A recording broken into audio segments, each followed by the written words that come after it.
बारिश का मौसम किसे नहीं पसंद, खासकर जब घर में गर्मा गर्म पकौड़े बन रहे हों। आज सुनैना का छोटा भाई सोहन, जो सुनैना से 2 साल छोटा है, पिताजी और माँ घर पर ही थे। पिताजी उनके मनपसंद आलू प्याज के पकौड़े बना रहे थे। सुनैना के मुंह में तो पानी आ रहा था। इतने में सोहन दीदी दीदी चिल्लाता हुआ आया और सुनैना को खींचकर खिड़की के पास ले गया। दीदी देखो, आसमान में बिजली कड़क रही है। लगता है बहुत जोर से बारिश आने वाली है। इतने में घर की बिजली कट गई। अरे भाई, कोई जरा टॉर्च लेकर रसोई घर में आओ और मेरी मदद करो। पिताजी की आवाज सुनते ही सोहन और सुनैना ध्यान से रसोई घर की तरफ गए। माँ टॉर्च जलाने लगी, पर टॉर्च जली नहीं। माँ, जरा मुझे दिखाओ। सुनैना ने बाहर की रोशनी में जाकर टॉर्च को अच्छे से देखा। इसका बल्ब तो बिल्कुल ठीक लग रहा है। बैटरी खोल कर देखती हूँ। सुनैना ने जैसे ही दोनों सेल निकाले तो देखा कि उनमें से एक सही तरीके से नहीं लगा हुआ था। अरे, यह सेल तो उल्टा लगा हुआ है। अब ठीक से लगा के देखते हैं। सोहन यह सब बहुत ध्यान से देख रहा था। जैसे ही सुनैना ने सेल ठीक करके लगाए, टॉर्च जल गई। अरे वाह बेटा, तुमने तो इसे चालू कर दिया। हाँ पिताजी, इसके सेल गलत दिशा में लगे थे। मैंने उन्हें ठीक से लगा दिया। हमने कल ही कक्षा में ये परीक्षण किया था। अच्छा चलो, तुम अब अंदर बैठो, मैं सबके लिए गर्मा गर्म पकौड़े लेकर आता हूँ। दीदी, मुझे भी बताओ ना कि आपने टॉर्च कैसे चालू की। सोहन, टॉर्च एक ऐसा यंत्र है जिसे विद्युत सेल की मदद से चालू किया जाता है। जरा इस टॉर्च को ध्यान से देखो। इसमें क्या है? इसमें एक बहुत छोटा सा बल्ब लगा हुआ है। यह कमरे में लगे बड़े बल्ब जैसा है, लेकिन बड़ा बल्ब तो बिजली से चलता है। सही कहा सोहन। उस बल्ब में बिजली तारों के द्वारा आती है। ये तार जमीन या दीवारों के अंदर या बाहर होते हैं। इस टॉर्च में बिजली विद्युत सेल के द्वारा आती है। इसके अंदर जो विद्युत सेल है वो बिजली का उत्पादन करते हैं। हम कल विद्यालय में इसके बारे में और जानेंगे। फिर मैं घर आकर तुम्हें सब बताऊंगी। पक्का दीदी? हाँ हाँ पक्का। इतने में पिताजी गर्मा गर्म पकौड़े लेकर आते हैं और सभी खूब चाव से पकौड़े खाते हैं। अगले दिन स्कूल जाते समय सुनैना के मन में बहुत से सवाल आए। बिजली की तारों में तो करंट आता है, पर ये करंट आता कहाँ से है? घर में इतनी सारी चीजें हैं जो बिजली से चलती है, वह सब किस प्रकार चलती हैं? कक्षा में जब सीमा दीदी आईं, तो यही सब सवाल सुनैना ने उनसे पूछे। आज हम इन्हीं सब के बारे में बात करने वाले हैं सुनैना। अच्छा हुआ तुमने यह सवाल पूछे। चलो बच्चों, आज कुछ दिलचस्प करते हैं। सीमा दीदी ने सभी बच्चों के 5 समूह बनाए और हर एक समूह को एक बल्ब, कुछ बिजली के तार, प्लास्टिक रबर और एक विद्युत सेल यानी बैटरी दी।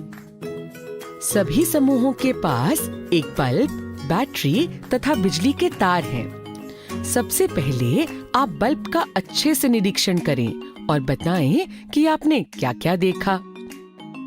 बल्ब कांच का बना है और बल्ब के अंदर छोटी छोटी तारें हैं। उन तारों को तंतु कहते हैं।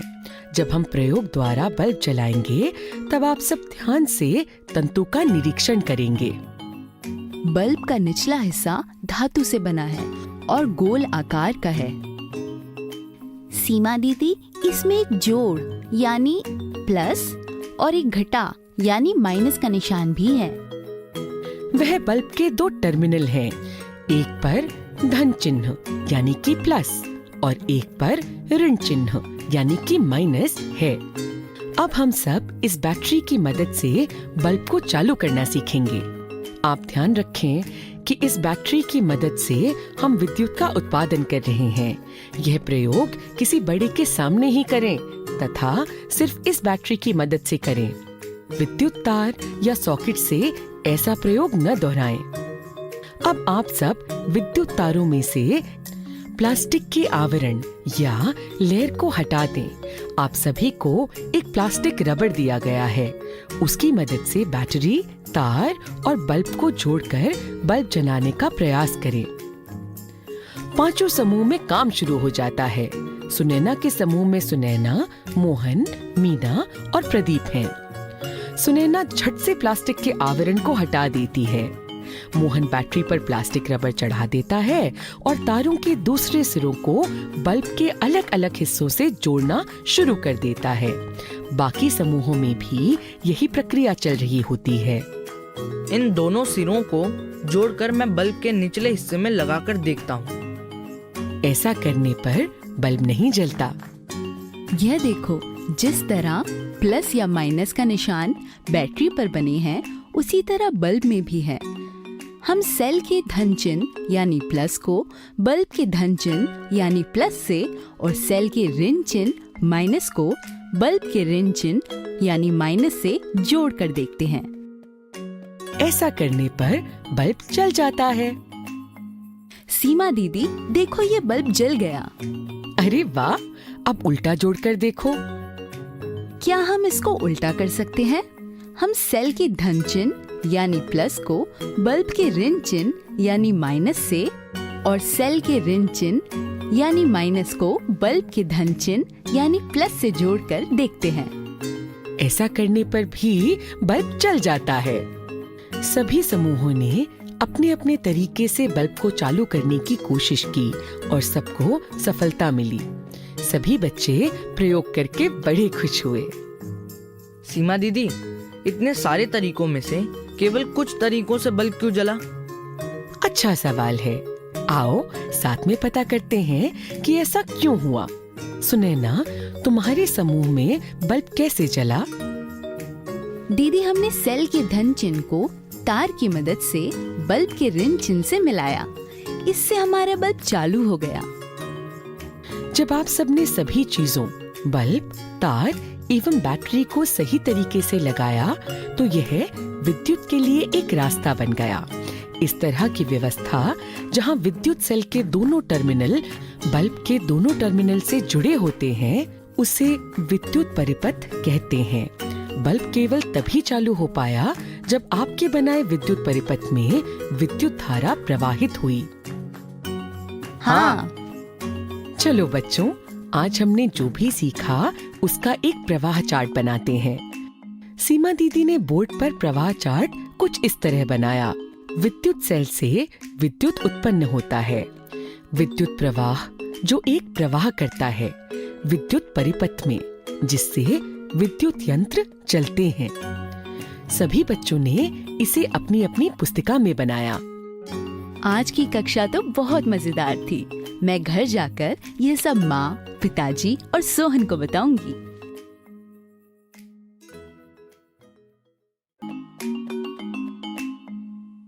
आज स्कूल में किए विद्युत के प्रयोग के बाद सुनैना बहुत खुश थी। वह उत्सुक थी घर पर सबको इसके बारे में बताने के लिए। घर पहुंचते ही सबसे पहले उसने मुंह हाथ धोकर खाना खाया और फिर इंतजार किया माँ और पिताजी के काम से वापस आने का।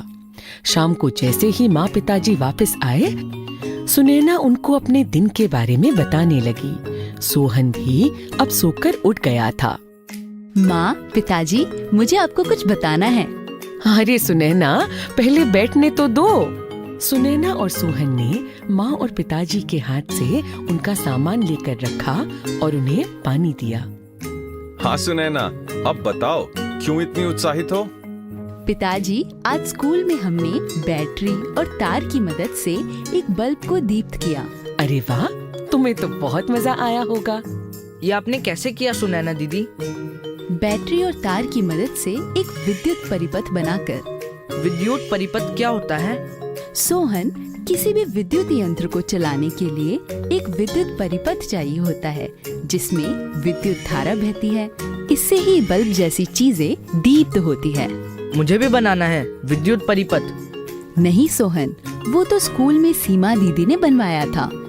इसे बनाने के लिए जो सामान चाहिए होता है वह घर पर है ही नहीं। मैं पुराने सामान के डिब्बे में देखती हूँ। जरूर कुछ ना कुछ मिल जाएगा। सुनैना और सोहन खुश हो गए। माँ एक पुराना डब्बा लेकर आई। पिताजी और माँ ने उसमें से कुछ पुराने तार और एक बल्ब निकाला। सुनैना ने घड़ी में से सेल निकाला। अरे वाह, घर पर तो सभी सामान एकत्रित हो गया। सुनैना ने झटपट सभी सामान को उसी तरह व्यवस्थित कर दिया जिस तरह स्कूल में किया था, और बल्ब दीप्त हो गया। अरे वाह दीदी, पता है, हमारे घर में जितनी भी विद्युत से चलने वाली चीजें हैं, वह इसी सिद्धांत पर चलती हैं। दीदी अब इस बल्ब को कैसे बंद करेंगे? सेल के किसी भी एक टर्मिनल से तार को निकालकर। पर जब हम घर में किसी बल्ब को बंद करते हैं तब तार तो नहीं निकालना पड़ता। हाँ, ये सोचने वाली बात है कि उस बटन से तार किस तरह जुड़े हैं। तार तो दीवार के अंदर होते हैं और हमें दिखते भी नहीं। सुनैना, अगर तुम चाहो तो इस साधारण विद्युत परिपथ में भी बल्ब को जलाने और बुझाने के लिए बटन लगा सकती हो। ऐसे बटन को विद्युत स्विच बोलते हैं। वो कैसे पिताजी? अभी करके देख लेते हैं। पिताजी ने परिपथ में एक जगह से तार को काटा। ऐसा करते ही बल्ब बंद हो गया क्योंकि विद्युत प्रवाह रुक गया। सुनैना, क्या तुम तार के इन 2 सिरों से प्लास्टिक हटा सकती हो? सुनैना ने झट से प्लास्टिक की परत हटा दी। पुराने डिब्बे में से पिताजी ने एक चाबी निकाली और तार के एक सिरे को उस चाबी से जोड़ दिया।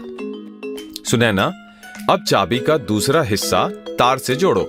जैसे ही सुनैना ने चाबी का दूसरा सिरा तार से जोड़ा, बल्ब दीप्त हो गया। अरे वाह, ये तो बहुत सरल था। पिताजी, आपने चाबी को ही क्यों स्विच बनाया? इस डिब्बे में तो बहुत सारा सामान है। एक काम करते हैं, हम इस विद्युत परिपथ में अलग अलग चीजें जोड़ते हैं और देखते हैं कि बल्ब दीप्त होता है या नहीं। माँ ने कुछ सामान जैसे रबड़, लोहे की कील, चौक, कपड़े का टुकड़ा, कांच का टुकड़ा आदि डिब्बे से निकाला। सुनैना और मैं इन सब चीजों की सूची बना लेते हैं और देखते हैं किस चीज के प्रयोग से बल्ब जलता है। सुनैना ने एक कागज पर सूची बनाई। सबसे पहले इस लोहे की कील के साथ प्रयास करते हैं। सुनैना ने चाबी को हटाकर लोहे की कील लगाई। बल्ब दीप्त हो गया। पिताजी, इस सूची में लोहे की कील के सामने हाँ लिख दीजिए। अब रबड़ के साथ कोशिश करते हैं। रबड़ के साथ तारों को जोड़ने पर बल्ब दीप्त नहीं हुआ। इसी तरह कपड़े के टुकड़े से भी नहीं हुआ, पर चांदी की चम्मच से बल्ब दीप्त हो गया।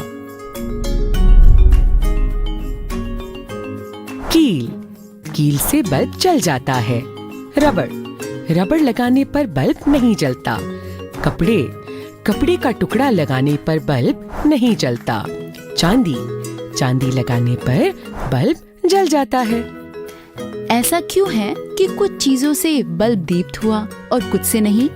ऐसा इसलिए क्योंकि इनमें से कुछ चीजें विद्युत चालक हैं और कुछ विद्युत रोधक। यह क्या होता है?